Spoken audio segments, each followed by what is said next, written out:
SAVEPOINT. It's good to have you here. It's the 10th SAVEPOINT now. I think it's the 10th. I didn't count, but I remember yesterday I did the 9th of Out of Bounds video games, and this is the 10th one. Now, what am I going to talk about today? Well, maybe I'm going to talk about emulation. Emulation is specifically emulations of video games through the PC platform.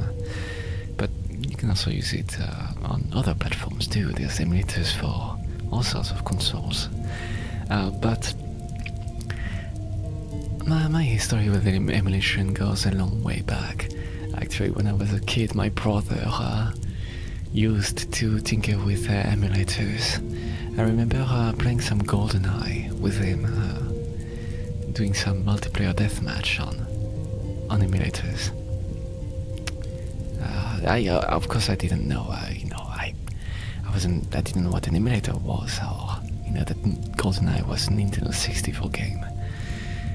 But even back then, it's really, now that I think about it, you could play some Nintendo 64 games.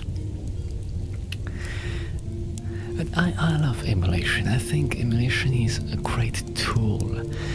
More than a tool, it's a necessity for the video game sphere to preserve, but also to enjoy. I say that preserve because the publishers, I think, don't do the best job of making their library playable. Frankly, I think there's tons of wonderful games that wouldn't be able to be played anymore.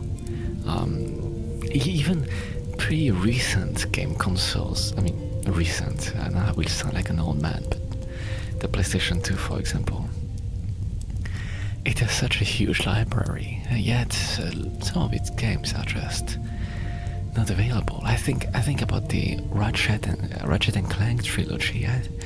I think this is only the last edition is on PlayStation 3, but that's the PlayStation 3, and I don't think that you can buy it on PlayStation 4 or 5. Same with the Jak and Daxter. These are PlayStation 2 games called classics, cult classics. It's funny actually now that I think about it, calling things cult classics. It's a bit culty in a way, just a big following, dedicated. But these are not available titles on recent platforms. There is like the HD versions of the remakes of the Spyro trilogy. Yet, what if you want to play the original Spyros? Can you do that? I don't know. There are some PlayStation 1 and 2s, I think, on the PSN. But the thing is, like, if you have your library of games, right, and your system broke down or something, you still want to enjoy them. I think emulation is a great way to go. Emulators can do so much more than play games. They can enhance them. Like, when I think about it, you can bump up the resolution quite immensely. I don't think you can enhance the frame rate of a game through emulation. Like, you can unlock the speed, but then it will speed up the game. But one thing you can do is like, apply tweaks, apply HD texture packs. That's quite wonderful. HD texture packs to make it all, to make your own remasters in a way, to make your own remasters. And of course bump the resolution, so you have beautiful lines, that it's not blurry. Now, I don't know if, like, it's something that I'm not sure about old games, if, like, if the blurriness and all this was part of the game's job, and it loses something if you, like, clean the edges and make it a very sharp picture. I'm not sure if that's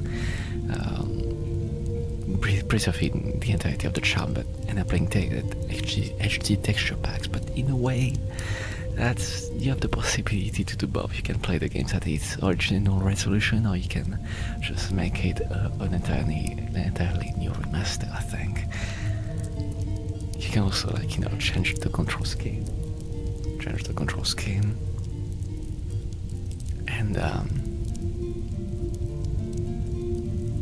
I think there's some people that apply some mods too, like mods. Yeah, you can mod games actually. Like, I think PC modding is the most popular thing. I don't really mod PC games, but some people have been modding just old games. You know, through discovering their source code, like decompiling and all that. I think they're able to mess around in the code base. Or you can just what's really interesting to me is that through cheats you can change some values to disable some features of some games. I guess they are mods because you bring modifications to the game, but for example in Monster Hunter 4 Ultimate, which is a 3DS game, there's a cheat that allows you to disable the 3D effect, so you're able to gain twice the performance. But you can also disable the bloom, which can cause some graphical issues at higher resolutions if you bump it up or disable the dithering to not have dots on the pictures and all that. And then you can apply an HD texture back to the game, and then it's like, oh my god, you know, it's an HD remaster of Monster Hunter 4 Ultimate, and you can even play it online that way. Like, you have Monster Hunter Generations Ultimate on Nintendo Switch. That's on one platform, and that's not on PC.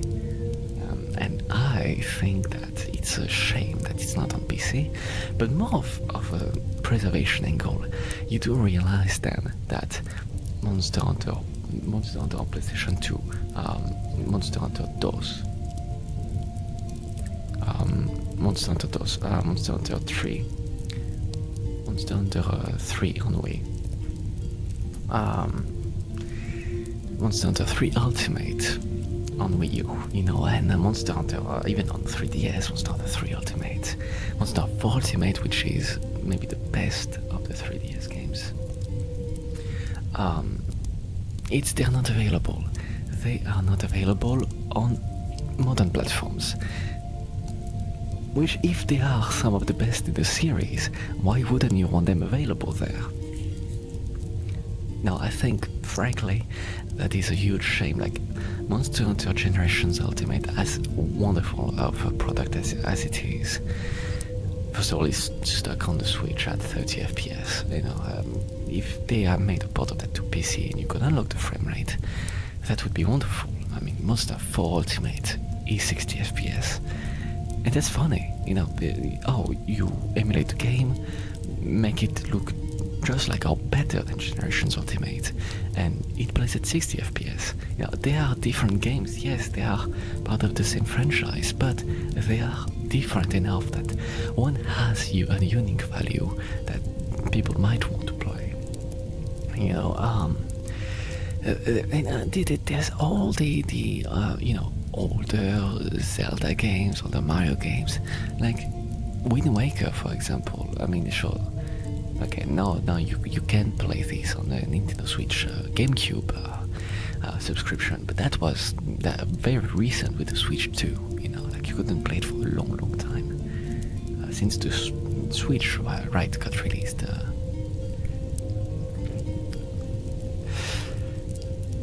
But there's these entire libraries that are just left to rot somewhere on a vault or a server that younger generations cannot easily experience, and that's why emulation is a godsend in that way.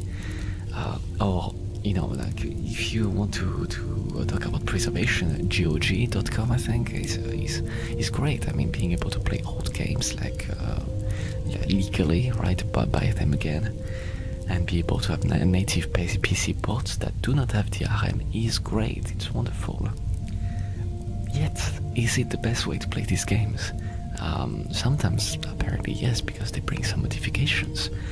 But I'm unsure, for example, if it would be better to play the PC port of Resident Evil 2 versus playing the GameCube edition with the seamless HD mode applied that upscales everything to a wonderful, crystal clear definition in the backgrounds and character models and all these.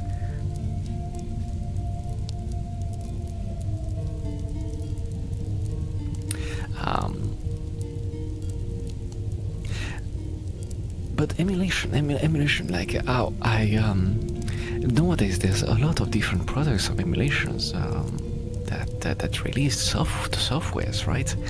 But back then for the PlayStation, like we had PCSX, and that was I think the most popular one.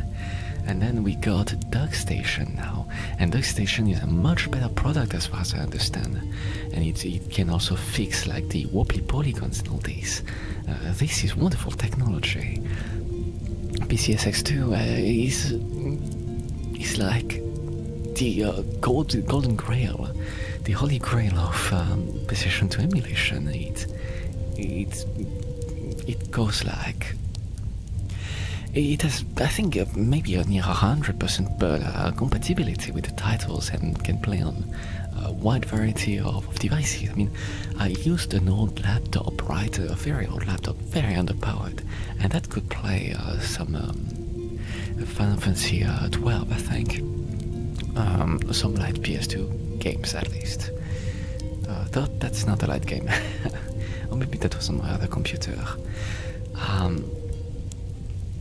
But yeah, you've got Dolphin for GameCube, which does Wii and GameCube, which is pretty much fully compatible. The best way to enjoy GameCube and Wii games, you know, you can even use a real Wiimote, actually. Let's see what else do I have in my brain? Nowadays, actually, you can also experience the Xbox 360 through Xenia, I think it's called, and PlayStation 3. You know, you have RPCS 3, I think that's called. That seemed to make great progress. Maybe one day we'll be able to enjoy Lost Odyssey again, which is, I think, a game that is platform locked to the Xbox 360, which is also a cult classic of JRPG. And so what is really fascinating too is nowadays, not only do you have Nintendo Switch emulators, but you have a PlayStation 4 emulator that has been configured to near perfection, I think, to play Bloodborne, because this is also a cult classic that has been platform locked, that Sony will not release on other consoles. Now that one, people are playing on PC through emulation, with a frame rate unlocked to 60 FPS and maybe better textures and all this. You know, people are bringing their own remasters to the table because companies will not do it. They don't have an incentive. Maybe the cost would be too great, or just the effort not worth it. Phones and platforms that have these chips now are able to play, to emulate consoles up to GameCube in quite a smooth way. Like my phone, my old phone, it's well, a phone I got in 2023. It was a budget phone, you know, from a Chinese brand. I think it's Realme. Yeah, Realme. That's a very budget brand, but the chip in there, like the Snapdragon 888, was good enough to emulate PlayStation 2 and GameCube. I had Metroid Prime on there in a widescreen kind of setting that worked really wonderfully, and also Dragon Quest VIII. And these games, they are pretty taxing on their systems, especially Dragon Quest VIII, which is a big JRPG with a big world, pretty seamless. And that was running just fine. And as far as I understand, Android emulation, PlayStation 2 emulation and Android is being worked on. I think there's something called RMX2, which is a port of PCSX2 to ARM platforms. And I'm not exactly sure, I didn't pay close attention to that emulator. I probably should. That's what it sounds like, at least. It's making great progress. Before you had like Aether SX2, but that one got discontinued by the developer. Actually, there's a branch of it called Nether SX2 that is a fun branch of that emulator that continues its work. But actually, in a way, it's not really related, but there's native PC ports of games. Like, people have been decompiling code of the Legend of Zelda: Ocarina of Time, and Mario 64, and Majora's Mask, and yet other games, and they're able to natively port them to PC, and through the use of the ROMs that you obtain legally, of course, you can extract the assets and then use these assets in these, reverse engineered products to have native PC ports that allow you to bump the FPS, like change the gameplay and everything, which actually makes the PC port of Ocarina of Time the best version you can play of the game by far. I can play it at 120 frames per second, for example. It's really smooth, high resolution. You can apply textures, modes, an inbuilt randomizer actually that works really well. It's perfect. It's really perfect.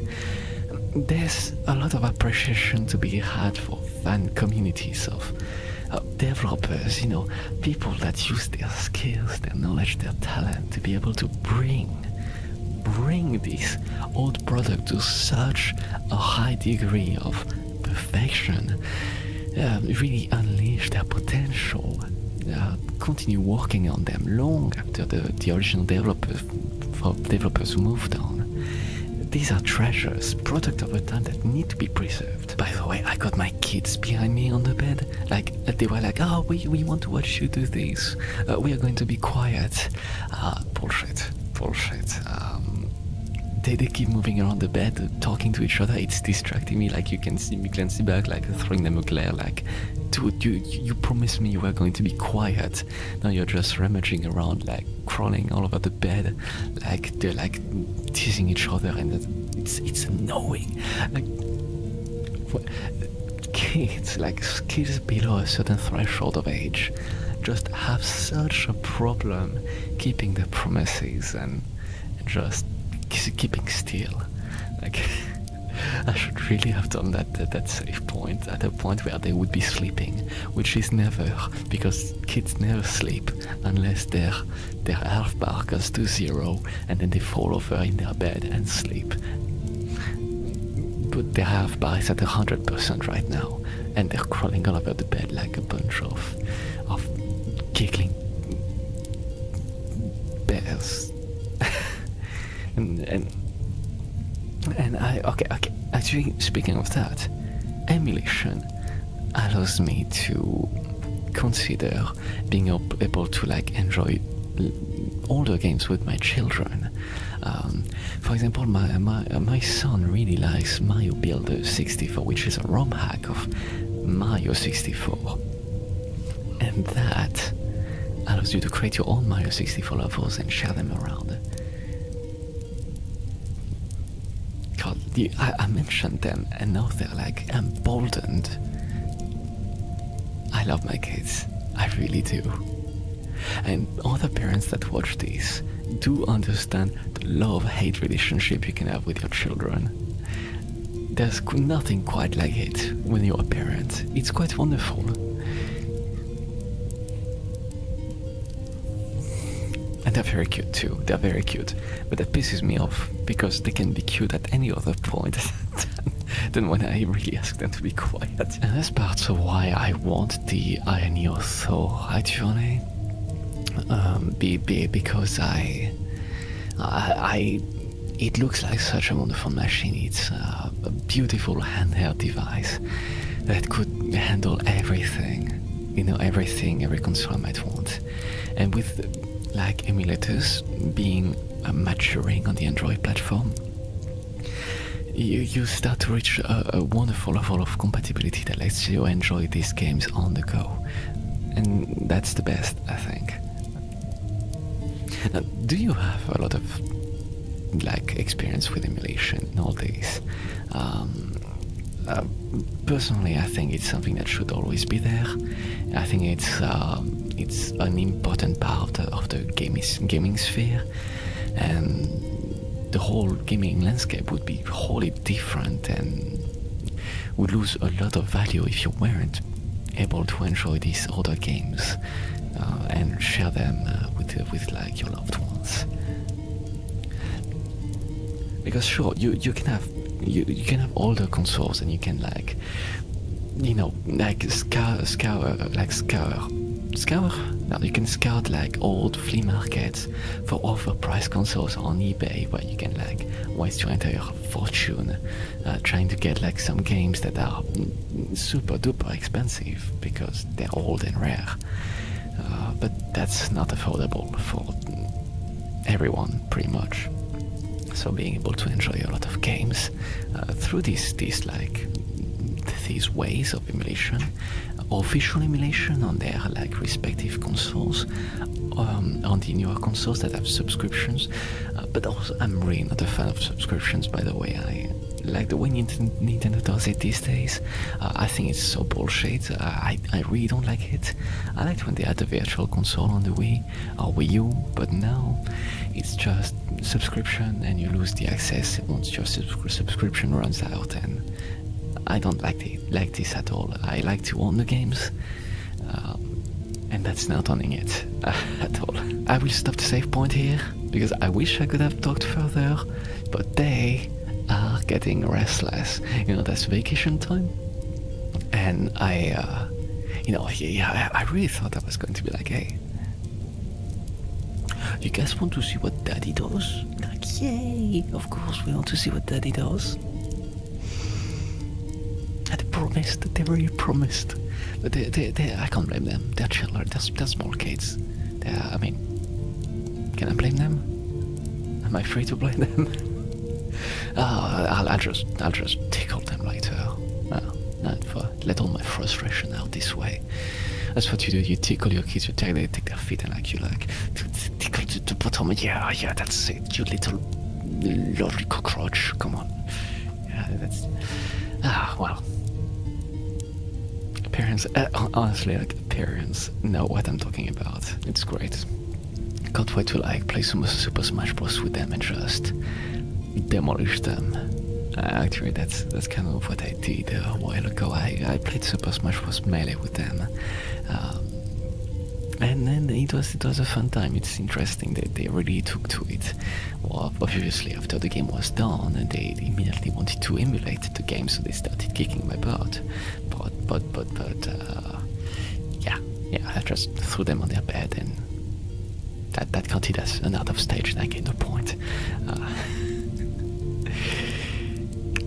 Alright, your progress is saved. I'll see you for the next save point without my kids in the background, because I learned my lesson today. If you take your kid to work, that's going to be difficult to get any work done. Honestly, like, if you want to clean your house while you have a bunch of kids that fight each other, good luck. That's going to drain your sanity. Alright. Cheers.